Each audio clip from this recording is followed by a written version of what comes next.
Labdien! Īsumā pārskatīsim, kas virzīs izejvielu un elektroenerģijas cenas šī gada 19. nedēļā.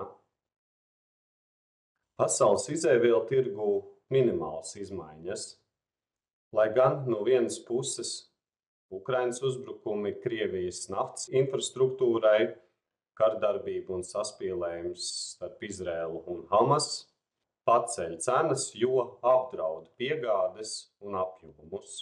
No otras puses, pasaules līmenī fosīlo resursu patēriņš nekāp tik strauji, kā iepriekš varētu būt plānots, un viens no lieliem faktoriem, protams, ir arī atjaunīgās enerģijas jaudu izbūve. Piemēram, pagājušajā 2023. gadā kopsumā pasaulē tiek sasniegts jauns pieturpunkts, kurā 30% no elektroenerģijas izstrādes tiek iegūti no atjaunīgajiem energoresursiem. Kopumā patēriņš pēc fosīliem resursiem arī pagājušajā nedēļā bijis zems. Krājumi un rezerves gan naftas, gan ogļu, gan dabasgāzes tirgū ir bijušas pietiekamas Eiropai.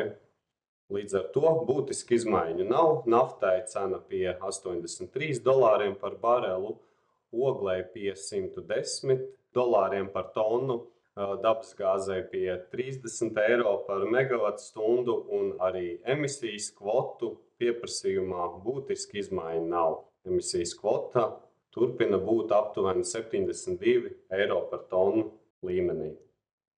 Nedaudz citāda situācija ir Nord Pool Spot elektroenerģijas tirgū.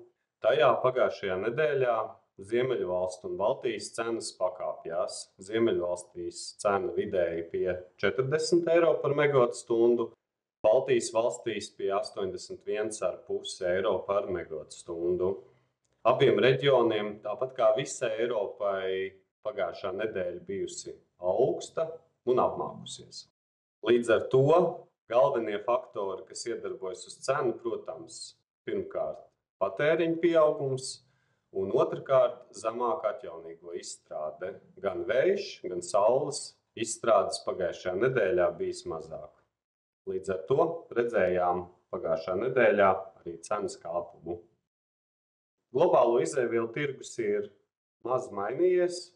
Elektroenerģijas cenas, protams, īstermiņā kļūst arvien svārstīgākas, bet nākamais 2025. gads novērtējumi par bāzes piegādi finanšu instrumentu tirgu nav būtiski mainījis. Ziemeļvalstis pamatā kontrakts par bāzes piegādi maksā robežās no €45 līdz €55 par megavatstundu atkarībā no apgabala.